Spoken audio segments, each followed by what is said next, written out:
You're listening to Sophie Cook Talks on Radio Reverb 97.2 FM. You speak of love, the conversation never ends. Hello and welcome to Sophie Cook Talks here on Radio Reverb 97.2 FM DAB and online at www.radioreverb.com. This is Sophie Cook and you're listening to Sophie Cook Talks. What a great way to start 2018. And I'm so glad to be joined here on the show today by Philippa Thompson, who's the CEO of Sussex Oakleaf. How are you doing today, Good Philippa? morning. I'm very well, thank you. Great to have you on the show. And the amazing and wonderful and talented and everything else, Hannah Brackenbury. Hello, Happy New Year. Who's now blushing visibly across the airwaves. I won't get my head out of the studio if you keep saying that. If you can actually feel the, I'm sure you can feel the blush coming out of your radio sets, your transistor radio at the very moment. So, guys, I mean, how was your New Year? First of all, were you, Philippa? Oh, it was great. I love New Year. It's one of my favourite times of the year. It just nicely rounds off Christmas, kicks us off into a whole new stage in our lives. I love it. I've always loved it. What about you, Hannah? Same. I really love New Year. I love that, everything being fresh and clean and a nice new start. But I didn't do a lot for New Year's Eve. I just stayed in and did my own thing this year. I didn't want to go all out this year, but it was good. It's nice. That's it. I mean, I had my kids for New Year, so we during the early evening we went to the cinema to see Jumanji, which actually is because we watched the first one the night before. Which was great because it meant that the kids had some context. And the new one is actually like laugh out loud funny. Yeah, I've heard that. Really I've heard really is. good reviews of it. Yeah. I mean, you look at the posters and think, well, that could be a bit dodge, but actually it's like really funny. Cool. And then I was very lucky because on the 29th, Netflix released a new series of Black Mirror. I don't know if either of you into Black Mirror, but Seen bits. It's Charlie Booker's dystopian look on human relationship with technology, and I love this show. I'm really hooked on it. But the new series came out whilst my kids were here, and I thought I'm not going to be able to watch it till they go back. But it turns out all I had to do was show my 14-year-old daughter the episode about how social media can totally control your entire life to get her hooked on Black Mirror. So I got to watch it. So, of course, New Year. New Year's all about the resolutions, isn't it? So, Hannah, have you got any resolutions for the year ahead? Well, all the usual ones, trying to eat healthy and get a bit more exercise. But my big one this year, I'm trying to spend, something you mentioned earlier on, spend a bit less time on social media. Yeah, it saps so much of your time and it's But it affects your social standing. If you don't have likes and shares, no one will love you. It's finding that balance, isn't it? And my balance has gone way off this last year. So I'm just trying. I'm having a January Facebook free January, and then I'm going to come back onto it in February and just try and get it a little bit more healthy balance because I just waste so much time scrolling through people's pictures of their dinners and their cats, and it's all very lovely, but there are better things I could be doing with my time. But you'll break the system. That's not how the system works. It needs breaking. No, and you're a comedy singer-songwriter. How are you actually going to find any material? Is the material in the real world? Surely all the material is... No. Absolutely, yeah. Getting out there, spending time with real people instead of staring at a screen, We'll see how long it lasts, so, we'll see. I think I might just unfriend you, because obviously you're going to be boring for the next month. So, Philippa, have you got any resolutions for the year ahead? Well, much like Hannah, get fit, be healthy, all of those things. I'm also doing dry January. So it's the again, kind of, you're trying to break the system. It's a bit like dry January for Facebookers. And I've already had people on social media telling me not to be smug about it. So I'm trying not to be. But what's the point in doing social media if you're not going to do smugness? Well, it's a great outlet for our natural smugness, isn't it? Why not? Well, I'm going to do my usual things, which are I need to lose weight again. Unfortunately, in fact, January marks the 3rd anniversary of me realising that I had to transition, and that start of 2015, I lost 5 stone in 4 months, wow. just by caring about myself for the first time in my life. Unfortunately, over the intervening 3 years, three of those stones have crept back on again. So I'm not very happy with myself at the moment. So I'm going to be working on that. That's my plan, and also get my book finished. I've set myself a target of 2,000 words a day to get my book finished, because it's been sat there for a year, and I'm like, bashing my head against the wall. You're listening to Sophie Cook Talks here on Radio Reverb 97.2 FM DAB, and online at www.radioreverb.com. Make sure you follow me on social media, so that's Facebook, Twitter and Instagram at Sophie Cook Talks, and follow Radio Reverb at Radio Reverb. And I'm joined here in the studio by Hannah Brackebury and Philippa Thompson from Sussex Oakleaf. So, Philippa, tell us a little bit about Sussex Oakleaf and what it is that you do. Sussex Oakleaf is a great organisation, Sussex-based, as the name might suggest. So we work across West Sussex and Brighton and Hove. And we provide a whole range of different kinds of support and services for people with mental health issues. Right from your fairly, sort of low-level, commonly found anxiety and depression and so on, right through to some very, very complex and enduring long-term mental health conditions. And we do that in a number of ways, some of it through community-based services, organising groups and activities, one-to-one support for people, enabling people to set up their own support and recovery plans and work through those towards their own goals, whether that might be about getting back into education or entering it for the first time, or finding a new place to live, or developing their social relationships in one way or another. Through to providing housing. We run a couple of residential care homes, for instance, in West Sussex, so that people can live in safe and effective, supportive communities. And we also provide some support to people who find themselves in crisis and potentially homeless, as a result of their mental health concerns or issues. It's great that you have that supportive network there and those supportive services, because so many people think that mental health support is purely about counselling and trying to make people better. But one of the big problems with mental health issues is that it stops you from actually being able to function in an everyday society, way. Yeah, No, absolutely. And I certainly don't see it as fixing people or curing people. It's about supporting people to go on their own journey and to develop their own skills, their own self-management, their own ways of supporting themselves, enabling them to see themselves as they really are, as the great people that they really are, with the skills that they've got, the qualities that they've got, and to bring that into their everyday lives. So, I mean, we were chatting earlier about hopes for the new year, and I have to say that my hope for the new year is more hope for more people. And the only way that we can do that is by supporting people with a wider range of, I almost don't like to use the word services, because that implies almost that it's something that's given to people or done unto people, but a wider range of places where people can go to find the sort of support that they want, that's very personalised to them, that fits their needs and suits their life, and can be really effective for them in that way. I mean, I've been very open and honest about my own mental health issues over the years, and I mean, I'll be open. Christmas and New Year was a very difficult time for me. A lot of pain, and it is for a lot of people. It's not just an automatic default position where everything's lovely, everything's happy. For a lot of people, it's a big struggle, that period, isn't it? So, I mean, do you see a big upsurge in need over that period?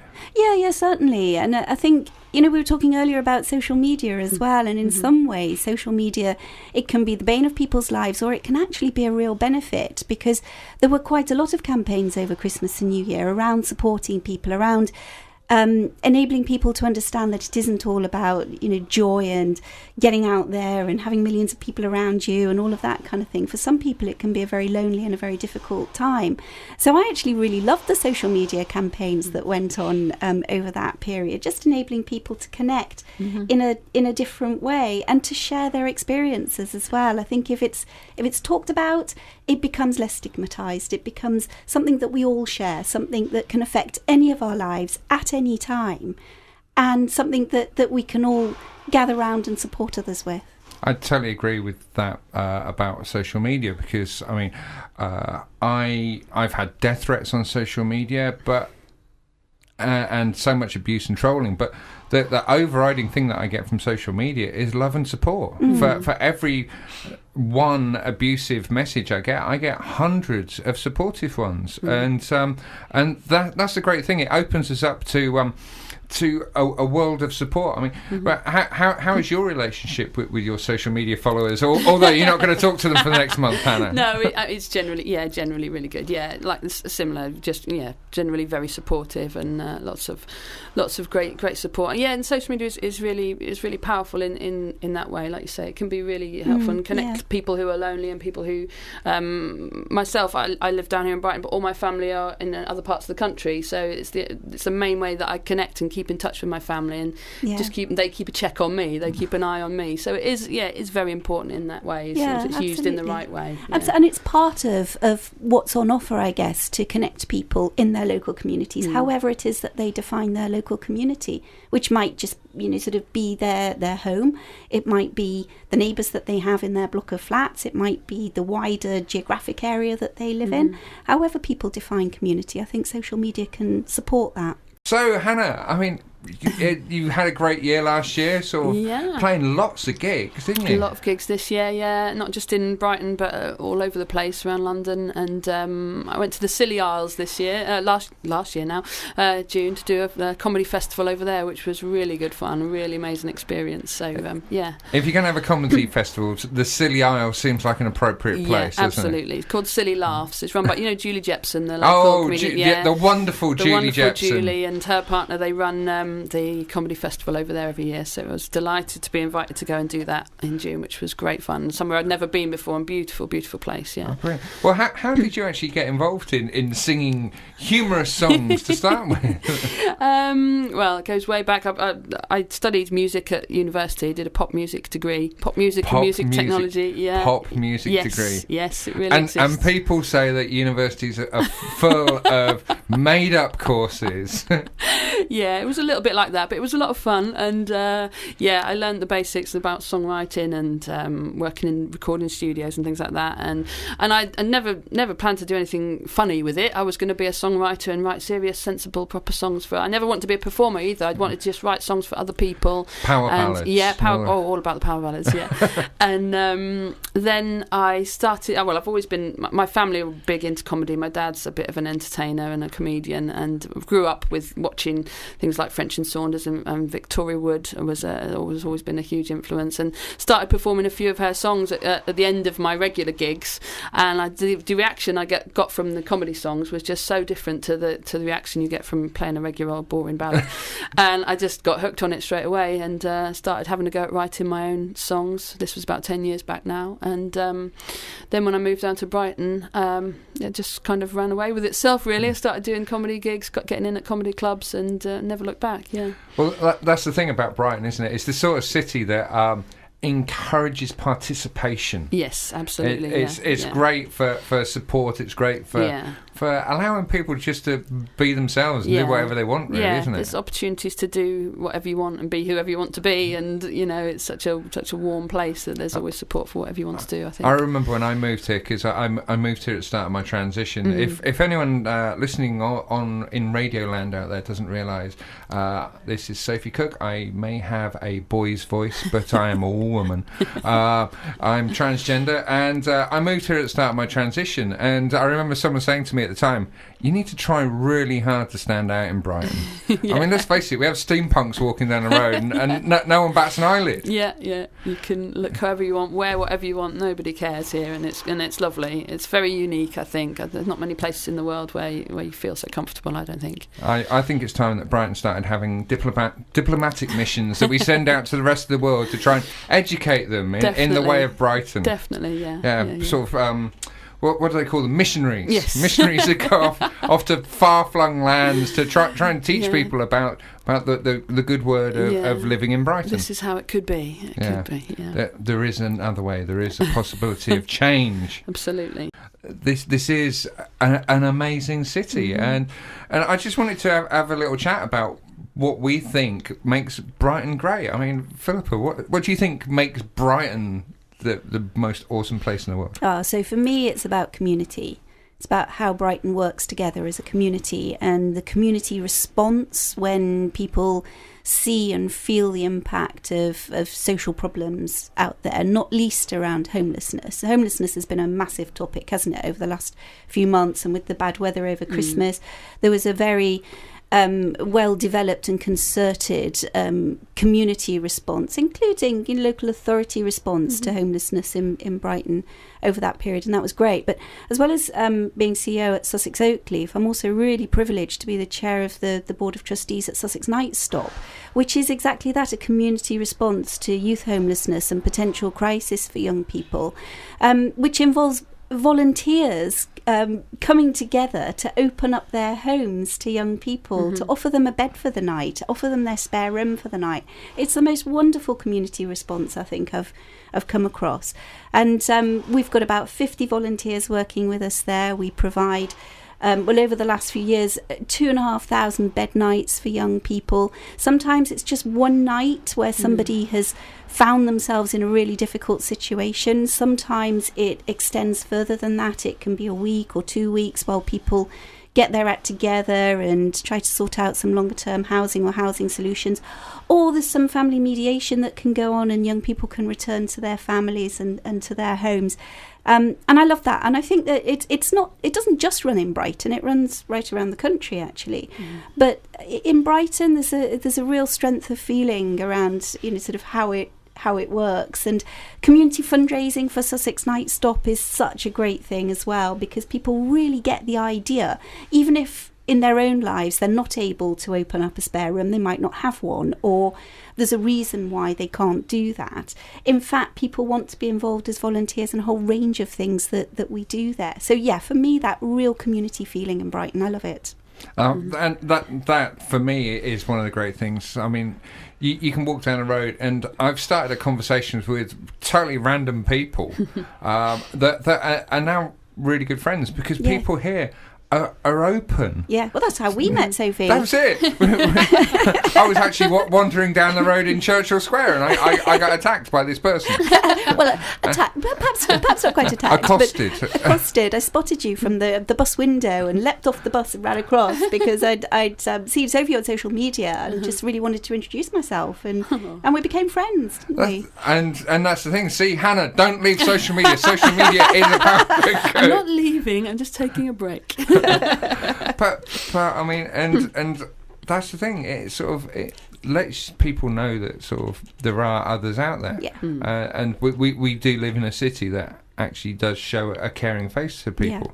I mean, Hannah, what for you is the best and worst thing about Brighton? Well, I mean, similar community for me, the LGBT community. I mean, it's a big part of why I moved down to Brighton, to be part of that and to feel accepted and be part of something bigger. And it's just incredible. There's so many things to be involved with down here in Brighton. The scene is incredible.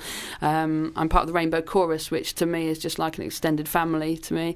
I came to the Christmas show. The Christmas show was absolutely wonderful, and I must admit there was at least 3 occasions during the show where I was actually sat there in full-on tears. I was just blubbing my eyes out with my 2 teenage kids sat next to me.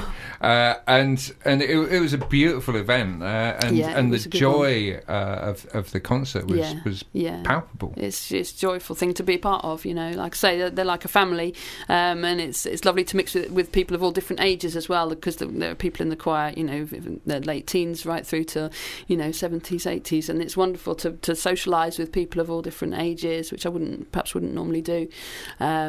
But so that side of the Brighton community certainly is just very, very valuable. Yeah. But of course, I know that you actually write songs about the city as well, don't you? I have written one song in the past, a Brighton themed song. Yes.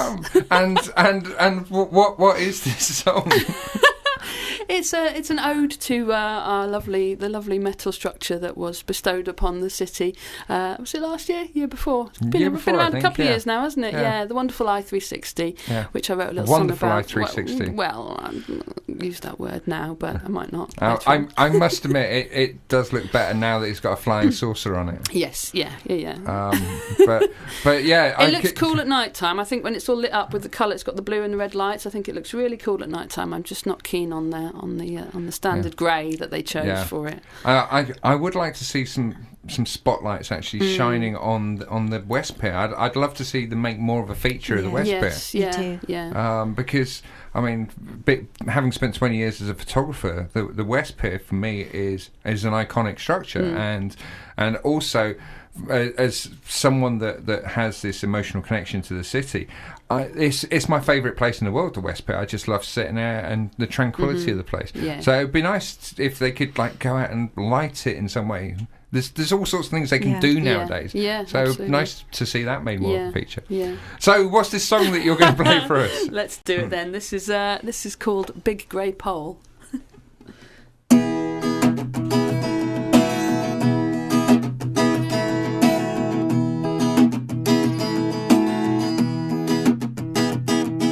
They paved Brighton seafront and put up a big grey pole.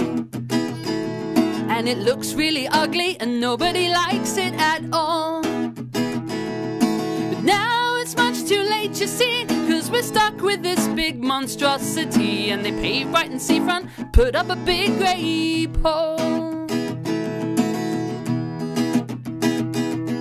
They took all our money and spent it on this metal stick. And they charge all the tourists a minimum 15 quid. When all they're really gonna see are some rooftops and some boats out at sea. Still they pave Brighton seafront, put up a big grey pole. Hey Brighton Council, couldn't you really think of anything better to spend 36 million quid on? Now it's much too late, you see, 'cause we've gone and lent them all our money. And they paved Brighton seafront, put up a big grey pole. The poor Brighton wheel, it had to get out the way. Even though we all loved it, would have rather preferred it to stay. But now it's much too late, you know, 'cause the wheel has gone to find a new home. And they paved Brighton seafront, put up a big grey pole.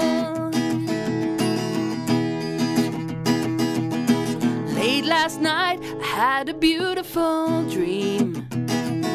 It got hit by lightning and crashed on down into the sea. Now it's much too late, you see, 'cause we're stuck with this big monstrosity. And they paved Brighton seafront, put up a big grey pole. They ruined Brighton seafront and put up a big grey pole. Our beautiful seafront is stuck with this big grey pole.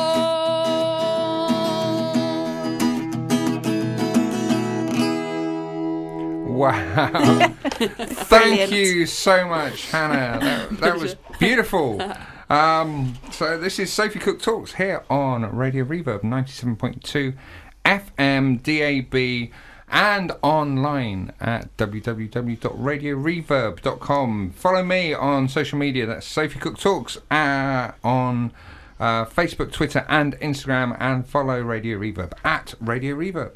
I'm just looking at the news here, and apparently, according to Charity Hubbub, research suggests that only 1 in 4 Christmas jumpers bought for 2016 are actually worn again.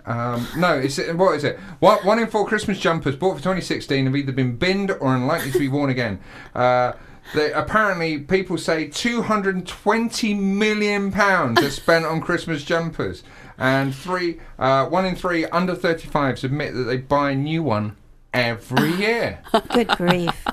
Well, I'm sat here. It's not a Christmas jumper. It's a winter jumper. It is so nice. It cost me so much money that I'm actually going to keep wearing it all winter. Good for you. there's nothing overtly Christmassy on it. No. And for the sake of the listeners back home, since we are actually on the radio and not on TV, it's got some snowflakes and it's got a couple of snowmen, but that's not overtly Christmas. That's wintry. No, yeah, there's no Santa there. So Okay. so I'm going to wear this because it's nice. I like it. I'm going to wear this all winter. Do you guys actually have Christmas jumpers? I bought my first one last Christmas, and it's like one of these really trendy. It's like a Guns N' Roses one. It's in the style of Guns N' Roses album cover, but it's Yeah. got reindeers and things on it. And I think I wore it a few times last Christmas, but I never even got it out of the cupboard this year. Well, I that forgot I owned very it, to be cool. honest. I forgot no. it was really cool, but I haven't worn it at all this year. No. But I did see on your social media that you are not doing anymore, or at least for January, that you instead were wearing an elf outfit. There was a lot of confusion over that outfit. It wasn't an elf outfit; it was a Christmas tree outfit on Boxing Day. Yeah, it was a full obviously Christmas a cheap tree. one because it looked like an elf outfit. I didn't have the full hat with the star on the top. If you'd seen the star on top, you'd have known. But yeah, Boxing Day was Christmas tree dress up day, and with my family, which was a lot of fun.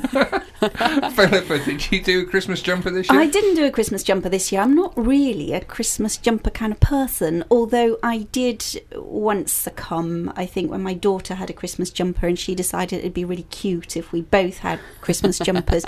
I honestly don't think it was that cute, but and I did actually send my Christmas jumper to a charity shop because I moved house just before Christmas, so it was one of the things that got axed in the move.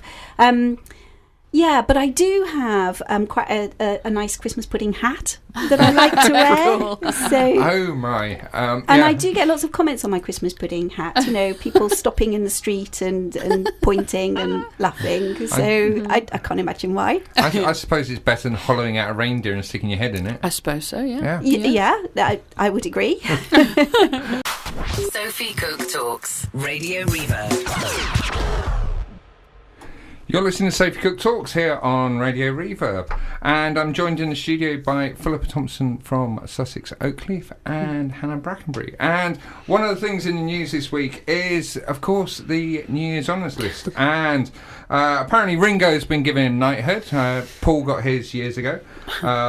Although, of course, they did famously return their OBEs many, many years ago Yeah, they did. in protest. What was it? The Vietnam War, wasn't it? Was it all of them? All Yeah, four all of them turned their... Was it OBE or MBE? MBE, I think. In protest at the Vietnam War. Obviously, sort of... a knighthood trumps that because both he and Sir Paul McCartney have accepted theirs. Well, who else did people get? Darcy Bustle's been made a dame, which I mean, you can't think of anyone more suited to be a dame. Really, she is sort of the right kind of person, really, isn't she? Unlike me, who is probably entirely wrong. Barry Gibb from the Bee Gees got a knighthood, and of course, the big talking point is that Nigel Farage didn't get anything, and yet Nick Clegg is being made a knight. Nick Clegg, that one's just got to be a joke, surely. He's got a knighthood. Yeah, it's knighthood. Obviously for services rendered. Incredible. Well, what can you say, really? I'm sure there's a lot of students who were expecting their tuition fees to be scrapped and all the rest of it that would argue otherwise. Yeah. So I think the whole New Year's honours system is well past its sell-by date. I really feel it's very outdated. in isn't many it? ways. Well, yes, the whole structure of it is outdated. The way that people are selected for that New Year's honours list, I think, is outdated and quite elitist. And also, I think, honestly, they're scraping the bottom of the barrel. No, there are some people getting knighthood. Well, obviously who've not. really Otherwise, Nigel not- Farage would have one. Well, there is still, a bit more to scrape then, evidently. But I just don't understand quite what it is that people have achieved that means that they should get a sir or a lady before their name. I mean, the other thing is that sort of you get people that are awarded it for a lifetime of contribution to like charities, good causes, all these sort of things, absolutely. which you can see. But then you'll get these things presented to footballers or athletes because they managed to win one thing that was actually doing their job. Yeah. Yes. That's So it. Doesn't the- quite match up, does it? Doesn't fit. Yeah. It's like if you're an Olympian and you get a medal, then you can expect to be in New Year's honours list as well. It's sort of like almost like by default. I agree, and the unsung heroes, absolutely. I think that they deserve recognition, a great deal of recognition. But the really sad thing about it is, in our celebrity culture, they are not news, and therefore, we have to pick out all of these celebrities, or somebody picks out all of these celebrities for us to honour. I mean, I'm still sort of I'm still enjoying and basking in the fact that Nigel Farage got the ump. I mean, anything that gives Nigel Farage the ump has got to be a good thing. I Absolutely. mean, it wasn't just him. Katie Hopkins didn't get anything either. Oh, didn't she? What a surprise. Oh, No.